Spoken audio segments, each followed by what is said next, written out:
50 000, peut-être 100 000 manifestants. Les agents des finances ont fait une démonstration de force cet après-midi à Paris. Nouvelles secousses à San Francisco, elles ont été moins fortes. En fait, presque toutes les victimes se trouvaient sous le Bay Bridge.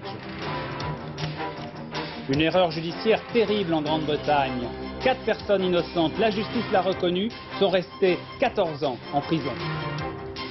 Le prix Nobel de littérature à un Espagnol, Camillo José Cela, 73 ans, peu connu en France, mais c'est un grand écrivain. Bonsoir. La démonstration de force des agents des finances, d'abord, à la veille de probables négociations. En principe, elle devrait s'ouvrir dès demain. Les agents des finances en grève ont montré leur détermination tout à l'heure à Paris. Entre Bastille et Bercy, c'est le nouveau parcours pour aller devant le nouveau ministère des Finances. Sur ce trajet, donc, ils étaient entre 40 ou 50 000 et 100 000 selon certaines estimations. De toute façon, ils étaient nombreux pour revendiquer sous les fenêtres du ministre Jean-Pierre Métivé. Selon les organisateurs, il y avait dans la rue la moitié de l'administration des finances. 100 000 personnes, la police dit 40 000. De gros bataillons montés de province. Même des douaniers masqués qui n'ont pas le droit de manifester en uniforme. Certains agents venus du Sud sont en grève depuis 5 mois et ils espèrent bien cette fois toucher au but. Vous avez l'impression que c'est la dernière manifestation? On l'espère, vivement. Et on le souhaite. Parce qu'on est épuisé. Non, on dit pas ça. Vraiment épuisé? Non, moi je continue. Mais il nous restera encore des forces si Bérégovoy ne négocie pas. Même Marc Blondel, le nouveau dirigeant de Force ouvrière, est venu faire ici quelques pas médiatiques. Il aurait, laisse-t-il entendre, sans le dire, joué les intermédiaires dans ce conflit. J'ai rencontré le président de la République hier, mais c'était un rendez-vous prévu depuis longtemps. On a parlé de l'Europe qui était l'essentiel, mais c'est vrai qu'on a discuté des conflits en cours. Le défilé sera interminable. Ils se dirigent vers Bercy, décidés à ne pas repartir s'ils n'obtiennent pas de réponse positive sur l'ouverture de négociations. Et la nuit tombée, ils attendent la sortie de leur délégation. Alors le ministre est prêt à nous recevoir, toutes organisations syndicales, demain, vraisemblablement demain après-midi. On devrait donc discuter sans interruption au ministère des Finances, sans doute tout le week-end, de sorte que les syndicats puissent présenter des chiffres à leur base dès lundi prochain. C'est peut-être le prélude au grand dénouement du conflit des impôts. En Californie, les habitants de San Francisco et des alentours commencent à respirer un petit peu mieux. Plusieurs secousses secondaires ont bien été enregistrées aujourd'hui, mais elles étaient moins fortes, et en tout cas moins que la première qui a provoqué le séisme. Le bilan, il est toujours le même, 273 morts. Par parenthèse, on sait qu'il n'y a pas eu de victimes françaises dans ce tremblement de terre. Maintenant, on dresse aussi le bilan des dégâts matériels. Bruno Gex, Véronique Tavo. Là, vous voyez derrière, la maison jaune, c'est là que l'on habite. Que ressentez-vous ce matin? Je ne peux pas décrire ce que je ressens. Nous avons tout perdu. J'ai vu des personnes mourir juste dans l'immeuble à côté. Jamais on n'avait imaginé que cela pourrait être aussi dur. Les secours se sont organisés très vite. 500 personnes ont passé la nuit dans cette école, transformée en centre d'accueil. Des listes de noms circulent pour retrouver parents, amis dont on n'a plus de nouvelles. Ce matin, des centaines de petits déjeuners ont été servis par des volontaires de la Croix-Rouge. On vient ici trouver à manger, à boire, mais aussi le réconfort. Le réconfort, comme cet homme, Raymond, un Français installé à San Francisco depuis 10 ans et qui vient de retrouver son ami. Mais nous sommes en feu, c'est tout les enfants allaient dans les couloirs d'un mur à l'autre comme des balles. C'est l'épicentre du séisme, à 140 km de San Francisco. Santa Cruz porte encore les stigmates du tremblement de terre. Le sol a tremblé 1400 fois depuis la première secousse. 2 jours après la catastrophe, on guette encore le moindre signe de vie. Les sauveteurs et leurs chiens fouillent jour et nuit les décombres. Ici, sous ce tombeau de ferraille et de béton, 200 corps ont été retrouvés. Ce tronçon d'autoroute reliant San Francisco à Oakland a cédé mardi après avoir résisté pendant plus de 30 ans à tous les tremblements de la terre californienne. Oui, on le voit sur ces images, le tremblement de terre a été très violent, mais sans l'effondrement de ce pont et de l'autoroute à 2 voies superposées, le séisme aurait fait très peu de morts. Presque toutes les victimes de la catastrophe, en effet, sont ceux qui se trouvaient sur cette route. En Californie, on construit beaucoup d'immeubles et d'ouvrages aux normes antisismiques, ça c'est vrai, mais ce n'était pas le cas de ce pont autoroutier. Explication de Jean Pézieux qui compare aussi avec les constructions et les ouvrages français. Le Bay Bridge est un pont autoroutier à 2 niveaux qui relie le centre de San Francisco aux autres quartiers. C'est lui le responsable de la catastrophe, ou plus précisément sa bretelle d'accès, dont le tablier supérieur s'est effondré sur celui de dessous. Il faut dire que les ouvrages datent des années 50, des techniques de construction dépassées, sans garantie en tout cas en cas de séisme. La plupart des ponts anciens sont construits par des tabliers indépendants, c'est-à-dire vous avez une travée qu'on vient poser simplement comme vous suspendez votre chapeau à un porte-chapeau. Alors qu'est-ce qui se passe lorsqu'il y a un tremblement de terre? Le mouvement des piles est à peu près celui-ci, sauf que ces déplacements ne sont pas les mêmes sur les 2 piles. Et ce qui s'est passé à Bay Bridge, c'est qu'une travée a basculé comme ceci. En France, les tabliers des routes sont boulonnés, comme au Japon, où ils ont résisté à plusieurs séismes. Rien à craindre donc pour les routes. Mais dans les régions à risque, comme ici la Côte d'Azur, les spécialistes sont inquiets pour les bâtiments, pour lesquels ils demandent de nouvelles dispositions. D'une manière générale, il y a des dispositions à prendre. Je pense qu'elles sont déjà prises, bien entendu, pour les ouvrages d'art, mais surtout le changement aura lieu pour les bâtiments. Que faire des bâtiments existants? La question a été posée, on attend une réponse qui ne peut venir que de la puissance publique. Si les nouveaux immeubles ne pourront se construire qu'avec des systèmes absorbant les chocs, il faudrait déplacer les anciens bâtiments pour les équiper. Des travaux de protection se chiffrant à des milliards de francs que ni l'État ni les collectivités locales n'envisagent pour le moment de prendre en compte. Et comme toujours, la Terre ne s'est pas contentée de trembler seulement en Californie. Il y a eu d'autres secousses sismiques importantes à travers le monde. La plus importante a eu lieu en Chine, jusqu'à 6 sur l'échelle de Richter. La plus importante secousse de ce séisme a touché les provinces de Shaanxi et Hebei, à 200 km à l'ouest de Pékin. Il y a eu au moins une vingtaine de morts et de nombreux blessés, bien que le tremblement de terre ait eu lieu dans des régions très peu peuplées. C'est presque, ou peut-être en tout cas, l'une des plus grandes erreurs judiciaires d'après-guerre. 4 Britanniques ont passé 15 ans en prison pour rien. La justice anglaise les a reconnus non coupables tout à l'heure. Ils avaient été arrêtés après l'attentat de Guildford en 1974. On les soupçonnait d'être les responsables de cet attentat de l'IRA. Il n'y avait jamais eu de preuves matérielles. Philippe Arroir, récit. Gérard Conlon, libre après 14 ans de prison pour rien. Lui et 3 autres viennent d'être reconnus innocents par la justice. C'est en 1974, à la suite de 2 attentats de l'IRA contre un pub à Guildford et un autre à Woolwich, 7 morts, 89 blessés, que sont arrêtés 3 Irlandais, Paul Hill, Gérard Conlon, Patrick Armstrong, et une Anglaise, Carol Richardson. À leur procès, ils ont beau clamer que leurs aveux leur ont été extorqués par la police, qu'il n'y a aucune preuve matérielle de leur culpabilité, ils sont condamnés à la prison à vie.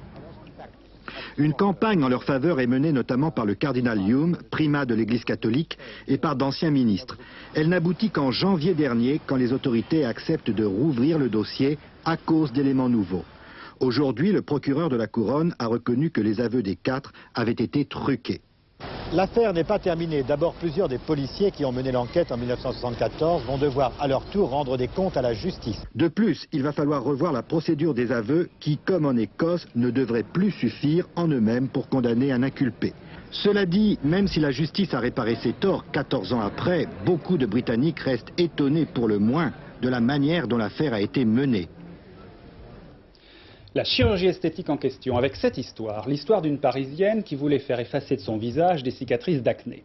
Après l'opération, elle s'est retrouvée défigurée. Car dans ce domaine des soins esthétiques, un domaine qui s'est beaucoup développé ces temps derniers, il y a aussi des charlatans. Les opérations de chirurgie esthétique sont bien au point maintenant, mais il faut savoir à qui on se confie. Marie-Françoise Griot, Bernard Puissesseau. 2 ans après son opération, Nicole Bertin garde incrustés dans la peau des morceaux de silicone qui déforment son visage. Et pourtant, cette opération que l'on pratique ici sur une autre jeune femme est aujourd'hui parfaitement au point. La dermatologue va injecter du collagène dans chaque cicatrice d'acné. Une technique qui donne d'excellents résultats à condition d'être pratiquée avec des produits de qualité et par de vrais spécialistes. J'ai vu une publicité à la presse, j'ai téléphoné à un secrétariat. On m'a dirigé sur le docteur Chavoyer qui m'a reçu en consultation. un samedi, d'une façon d'ailleurs gratuite, ce qui m'avait été précisé par son secrétariat, juste en consultation. Et il m'a dit, oh, il n'y a presque rien, que des petites cicatrices en creux, je vous dirige sur ma collaboratrice. Ce qui pour moi voulait dire un médecin. Un procès oppose aujourd'hui Nicole Bertin à Annie, alias Chloé Vanneau, l'assistante qui a réalisé les 2 séries d'injections de silicone, l'une au cabinet du docteur Chabrier, l'autre dans la clinique des Maussins dans le 19e arrondissement. Résultat catastrophique. Annie Vanneau n'est pas médecin, pas même infirmière. Aujourd'hui, elle vient d'ouvrir à Paris un centre de dermopigmentation esthétique et médicale. Elle nie avoir effectué les injections et affirme s'être contentée de proposer à Nicole un tatouage de paupières.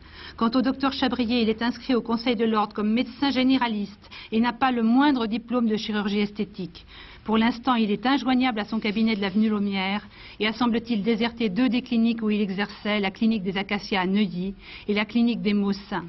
Cité comme simple témoin, il ne s'est pas présenté au procès. Je vis ça très très mal. C'est pourquoi j'accepte de passer à la télévision pour mettre en garde les gens. Leur dire faites attention, vous mettez les pieds. Le 31 octobre, jour du verdict, Chloé Vanneau sera peut-être condamnée pour exercice illégal de la médecine. Le docteur Chabrier, lui, pourra continuer tranquillement ses activités. Il opère encore 2 après-midi par semaine dans cette clinique. Peut-être un tournant dans l'affaire Grégory, l'affaire de ce petit garçon noyé il y a 5 ans dans une rivière des Vosges, la Vologne. Ce matin, le juge Simon, chargé maintenant du dossier, a procédé à une nouvelle audition de Christine et Jean-Marie Villemain, les parents du petit Grégory. La mère a été inculpée en 85, vous vous en souvenez, d'infanticide. Selon son avocat, elle devrait bientôt obtenir un non-lieu. À Dijon, Dominique Verdeillan. Souriante, détendue, Christine Villemain sort en fin de matinée du bureau du juge Simon avec la certitude que quelque chose a changé dans le dossier Grégory. Un 23e rendez-vous avec le magistrat dijonnais qui laisse entrevoir un non-lieu pour Christine Villemain, inculpée par le juge Lambert en juillet 85 pour l'assassinat de son fils. Pour nous, avocats du couple Jean-Marie et Christine Villemain, le non-lieu pour Christine, cette mère admirable, est aujourd'hui une certitude. Mais le combat que nous menons depuis 5 ans continue. Nous voulons tout connaître sur ce crime innommable. Les assassins et leurs complices doivent être confondus. La découverte de la vérité passe par le mobile. Le mobile, les assassins et leurs complices, 2 points forts de l'instruction évoquée très récemment par le juge Simon lui-même. Christine Villemain en passe d'être innocentée. Les regards se tournent de nouveau vers Bernard Laroche, premier inculpé de l'affaire, après le témoignage accablant de sa belle-sœur Muriel Boll. Aujourd'hui, le mystère Grégory reste entier. On peut s'attendre dans les jours qui viennent à d'autres auditions, à d'autres inculpations. Le juge Simon n'avait-il pas annoncé lui-même de probables rebondissements ? Le conflit Peugeot est peut-être en train de s'enliser. La direction reste toujours aussi ferme. Elle ne veut ni négocier ni faire de nouvelles propositions. La grève se poursuit donc, mais on observe de ci de là des signes d'effritement. Alain Doubeski, à Mulhouse. Tassement du nombre des grévistes. 800 ont été recensés ce matin contre 1200 au début du conflit. On le sait grâce au pointage réalisé par les délégués syndicaux pour la distribution de l'argent lors des collectes. Les syndicats continuent d'appeler à l'action. Mais pour la première fois aujourd'hui, certains grévistes estimaient que la fin du mouvement était proche. Rien faire d'autre, hein? Déçu? Déçu. Un peu quand même, quoi. C'est une quinzaine de copains de l'emboutissage qui reprennent lundi matin, je le sais. On vient de se mettre d'accord tout le monde. On a discuté avec tous les copains, peut-être demain ou lundi on commence le boulot. Moi je continue pour l'instant quoi, ça va, tant que je vois qu'il y a autant de monde, c'est bon quoi, j'y vais. Je continue. Hein. Voilà, il y a du monde parce que c'est la paye, c'est le jour de paye. On verra lundi, on verra ce qu'on est lundi quoi. Bien sûr qu'on peut rentrer la tête haute. Parce que on s'est battu, on a eu le courage de nos opinions et on s'est quand même battu pour nos salaires. La direction a pris toutes ses précautions pour que la forge ne soit pas réoccupée. Chicane, barricade, ces précautions ce soir semblaient dépassées. La facture de la sécheresse, elle sera d'au moins 10 milliards de francs, c'est ce qu'a indiqué aujourd'hui Henri Nallet, le ministre de l'Agriculture. Il dressait le premier bilan chiffré des pertes enregistrées dans les campagnes. La politique maintenant, c'est la droite qui faisait l'actualité ce jeudi. L'intergroupe UDF, RPR, UDC était réunis ce matin à l'Assemblée. Décision immédiate, si le gouvernement engage sa responsabilité sur le budget, eh bien l'opposition déposera une motion de censure. L'opposition donc ce matin est apparue unie, mais quand on parle d'union dans l'opposition en ce moment, c'est à chacun sa vérité. Olivier Lerner. Ils s'embrassent depuis 24 heures et ça continue. L'intergroupe de l'opposition nous a offert une belle démonstration de son efficacité ce matin. Il est vrai qu'il s'agissait simplement d'examiner le dépôt d'une nouvelle motion de censure. Facile, mais plus difficile sera sans doute de maintenir cette union de corps et d'esprit sur des questions plus terre à terre. Il est très difficile d'expliquer que nous votons ensemble, que nous sommes élus ensemble et que nous avons besoin d'avoir des partis différents. Je crois que c'est une position qui maintenant ne correspond plus à la réalité politique française. Article 1, on recolle les pots cassés. Article 2, on chante l'union à l'unisson. Article 3, on rappelle qu'on est à l'origine de l'union. Article 4, on parle enfin politique. Je dirais que nous avons fait le premier pas dans l'union, mais à mon avis, il est insuffisant. Il faut maintenant qu'on fasse un pas supplémentaire pour la perspective du grand rendez-vous politique, les élections présidentielles, de manière à ce que toute l'opposition arrive unie pour le premier tour des élections présidentielles et qu'il n'y ait qu'un seul candidat de l'opposition aux élections présidentielles. Il ne faut pas mettre la charrue avant les bœufs. Il ne faut pas que les querelles de personnes viennent immédiatement occulter ce travail qui semble aujourd'hui commencer. Hélas, François Léotard, souriant mais KO debout, pense déjà à la revanche, une perpétuelle querelle de chefs où certains fantassins sont à l'avant-garde. Ce ne sont pas les députés qui se crêpent le chignon, ce sont parfois les candidats possibles à telle ou telle présidence de la République ou plus modeste qui se crêpent le chignon. Mais le député de base, et j'en suis un, il a plutôt envie de travailler avec celui qui lui ressemble comme un frère, même s'il n'a pas la même étiquette. Ces trois hommes n'ont pas le même passé, ni sans doute le même avenir. Ils sont tous les trois présidents, mais un seul se fait appeler président. Et ce n'est pas un signe d'union.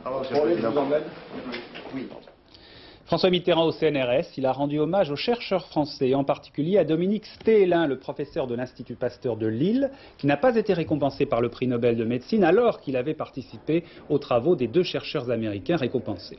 Le président Mitterrand a voulu réparer cet oubli en saluant ce savant. Il a ajouté que le CNRS avait été associé à tous les grands succès scientifiques remportés récemment par les Français. C'est vrai que les savants français ont une très bonne réputation, mais c'est vrai aussi qu'ils n'ont pas toujours les moyens de leurs ambitions. Philippe Dumès s'est rendu dans l'un des 1300 labos du CNRS. Enquête. À la faculté des sciences de Paris, un matin ordinaire, Michel Gaudry, 47 ans, directeur de recherche au CNRS, rejoint son laboratoire de chimie dans ce bâtiment ordinaire. Ici, c'est le confort minimum. On a de quoi travailler, mais seulement avec l'essentiel. J'ai commencé stagiaire et puis je suis passé chargé de recherche, attaché de recherche, etc. Et je suis directeur. De ce point de vue-là, on peut dire que j'ai monté. Il n'y a pas de... Personne ne le niera et moi pas. À la limite, est-ce que j'ai eu assez de moyens pour faire tout la recherche que je voulais? On peut s'interroger, on peut se dire qu'avec plus de moyens, on aurait peut-être pu faire plus. Est-ce que j'ai gagné beaucoup d'argent au CNRS? Ça, c'est vraiment une question. La réponse, on gagne pas beaucoup d'argent au CNRS quand même. Salaire, 20 000 francs bruts par mois avec 10 années d'études après le bac et 25 ans de carrière au CNRS. Côté moyens matériels, pour faire le travail de recherche, il y a ce qu'il faut sans plus. Et puis, l'on se débrouille avec ce que l'on a en se partageant souvent les machines. Pour financer ce laboratoire, comme beaucoup d'autres, on fait appel aux industriels qui, avec leurs contrats, apportent souvent 50% des budgets de fonctionnement. Mais de là à quitter le CNRS pour aller travailler uniquement pour un industriel... Je ne pense pas changer. Bon, tout le monde a son prix, mais quand même, j'apprécie beaucoup l'indépendance que nous avons au CNRS. En dépit des crédits en baisse, on fait toujours des découvertes au CNRS. Par exemple ici, on a montré l'importance de la vitamine H pour certains enfants déficients. Ce n'est pas très spectaculaire, mais c'est très important et c'est ce type de découverte qui rend fiers ces chercheurs. Deux prises de position importantes aujourd'hui dans ce que l'on peut appeler l'affaire du voile musulman à l'école. C'est le voile que veulent porter certaines jeunes filles musulmanes, malgré l'opposition des directeurs d'école qui en appellent à la laïcité. Alors aujourd'hui, c'est monseigneur Jean-Marie Lustiger, l'archevêque de Paris, qui lui s'est déclaré plutôt pour. Il a dit « Si le port du voile a la même signification que la coiffure afro ou que les vêtements hippies, il y a quelques années, je ne crois pas que l'on ait vu exclure des adolescents parce qu'ils avaient besoin de s'identifier. » Et juste après, une autre prise de position tout à fait pour, celle-là, c'est celle du cheikh Adam, le recteur de la mosquée de Paris. Le cheikh Adam a dit que lui, il était indigné qu'on fasse tant d'histoires pour ses voiles. Et si une jeune fille demande à ce que ses cheveux soient couverts, dit-il, c'est son droit le plus absolu, le plus élémentaire. Voilà donc deux déclarations qui vont sans doute faire reparler de cette affaire du voile à l'école. Les deux hommes, monseigneur Lustiger et le cheikh Adam, s'étaient rencontrés aujourd'hui à Paris et c'est à l'issue de cette rencontre qu'ils ont fait ces déclarations. D'autres informations maintenant en bref, tous les événements de l'actualité de ce jeudi, à commencer par des nouvelles de la navette Atlantis et de la sonde Galileo.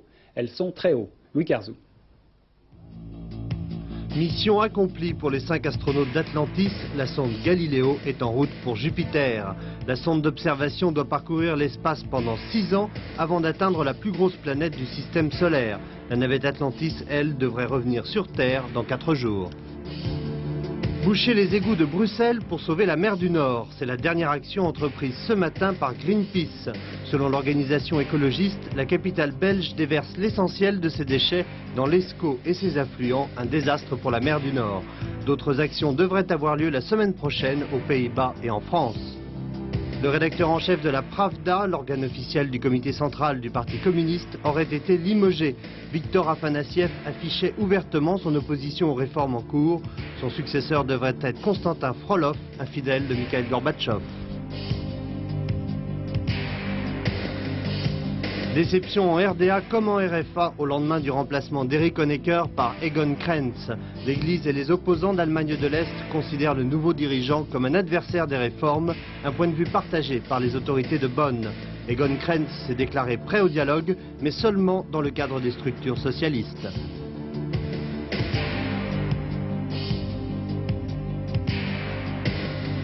L'état-major de la marine se prononce pour la première fois publiquement en faveur des F-18 américains.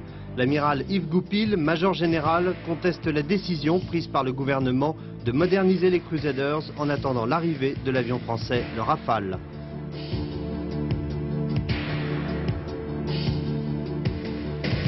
Forte hausse à la bourse de Paris aujourd'hui où l'indice CAC 40 gagnait plus de 2%. Les boursiers ont été encouragés par le chiffre de l'inflation aux États-Unis, nettement inférieur aux prévisions. Baisse en revanche du dollar à 6 francs 24,75. Le bon chiffre de l'inflation fait maintenant espérer une détente sur le front des taux d'intérêt. La drogue et la Colombie et la drogue. Maintenant, ces deux mots sont quasiment synonymes, hélas. Alors d'abord ceci, une bombe qui a explosé en plein centre de Bogota ce matin. Explosion accidentelle, semble-t-il. Seul le poseur de bombe que vous voyez ici a été tué. Il marchait à grands pas vers le Parlement lorsque l'explosion a eu lieu à 50 mètres à peine du Parlement. Comme les autres bombes qui ont été déposées ces 2 derniers mois, celle-ci peut être attribuée aux trafiquants de drogue. Il faut dire qu'en Colombie, la drogue, c'est un quart de l'économie, autant que la production de café. Alors si l'on arrête la production de drogue, l'économie colombienne, déjà quasiment en faillite, s'effondre. Bernard Benjamin, Yvon Barbe, reportage. On les appelle tierras calientes, les terres chaudes. C'est ici, entre 1000 et 1500 mètres d'altitude, que l'on produit l'un des meilleurs cafés du monde. Le propriétaire de cette plantation, l'une des plus grandes de Colombie, nous ne le verrons jamais de face. Il a peur de parler, peur qu'on le reconnaisse en ces temps de méfiance et de violence entretenus par les parrains de la drogue. Le café et la drogue, deux mondes à part, deux mondes qui s'ignorent et qui vivent côte à côte en se surveillant. Le café, c'est l'aristocratie colombienne, l'argent gagné au fil des générations, le bon goût dans le luxe, loin de l'esprit nouveau riche des narcotrafiquants. Ici, c'est la tradition, c'est le temps passé à cultiver le café. C'est un pouvoir économique basé sur des années de travail, de l'argent gagné à la sueur de notre front, parfois une fortune acquise sur des dizaines d'années. La drogue, en revanche, c'est de l'argent que l'on gagne vite. Les trafiquants n'ont aucun niveau culturel, ils ne savent rien. Après tout, le père de l'un d'entre eux était il y a seulement 15 ans, laveur de voitures. Aujourd'hui, Ils exercent une puissance économique incroyable sur le pays.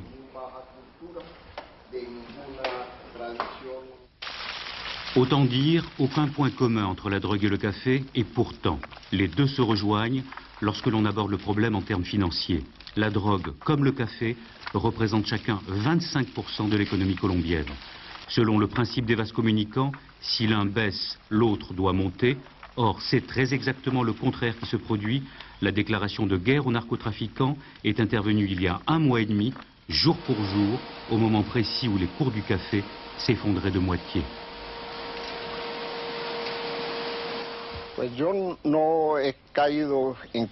Je ne sais pas s'il y a une relation de cause à effet entre les deux événements.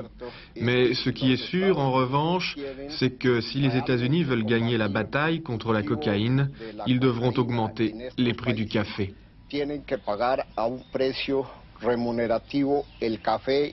Sinon,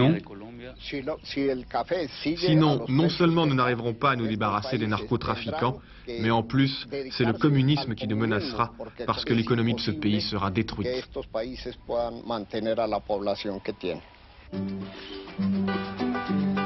C'est l'une des clés de la réussite de cette bataille contre la drogue. Car au-delà du problème posé par les narcotrafiquants, c'est toute l'économie colombienne qui est en jeu et au-delà, l'existence même d'un pays. Le prix Nobel de littérature à un Espagnol, il s'agit de Camillo José Cela, un écrivain de 73 ans, l'un des grands de la littérature espagnole, fort peu connu en France, il faut bien le dire. En parlant de l'un de ses livres, il dit « Ce n'est pas un roman, c'est la purge de mon cœur ». C'est un auteur provoquant, féroce, un talent de démolisseur, d'après son traducteur. Sylvie Marion. Cette sage écriture d'un homme de lettres qui a publié autant de livres qu'il a d'années, 73, est en vérité celle d'une plume trempée dans le vitriol. Les jurés du très digne prix Nobel ont consacré l'auteur le plus scandaleux d'Espagne, qui a tout parodié dans son pays, tout, y compris la liturgie catholique, et ceci déjà sous Franco. Le sexe, le péché, le plaisir, la douleur, le ciel, l'enfer, la loi, les convenances, tout le fragile édifice social appelé civilisation est contesté, bafoué, ridiculisé dans les écrits de Camillo José Cela, romans, nouvelles, essais très littéraires et remarquablement traduits en français. Les gens ignorent une chose, c'est que les athlètes et les guerriers grecs n'avaient pas encore atteint la maturité de certaines grappes de raisin doux, par exemple, ou des testicules de ces vieux singes que l'on voit se traîner, appuyés sur leurs bâtons, dans les faubourgs de la grande ville, dans le silence, la misère et la vie. Ému, le prix Nobel a tenu à préciser que c'était toute la littérature hispanique, celle d'Espagne et d'Amérique latine, qui était honorée aujourd'hui. Pour terminer, un coup de chapeau à un nouveau confrère, un hebdomadaire qui s'appelle Le Sport. Le voici, on n'en parle jamais assez du sport, c'est vrai. Au sommaire de ce numéro 1, il y a la mainmise de Claude Bèze et Bernard Tapie sur le foot. Le sport sort dorénavant chaque vendredi. Voilà, il y avait un tiercé aujourd'hui, tiercé carté, c'était à Enghien. Alors je vous donne les résultats, je vais m'appliquer parce qu'il paraît que je me trompe souvent dans les chiffres. Alors regardons bien sur notre écran. Le carté, ça donne les chiffres suivants. 6, 9, 14 et 17, un peu plus de 11 000 francs dans l'ordre et 933 francs 50 dans le désordre. Alors je pense qu'on va voir le tiercé maintenant. C'est 6, 9, 14 bien sûr, 1272 francs dans l'ordre, 134 francs 50 dans le désordre. Je crois que cette fois c'est juste. Tout ça c'était pour 5 francs bien sûr. La météo c'est tout de suite avec Laurent Cabrol. Le temps se gâte de plus en plus. La dernière édition, ce sera Henri Sagnier vers 23h40. Excellente soirée sur Antenne 2. À demain, 20h.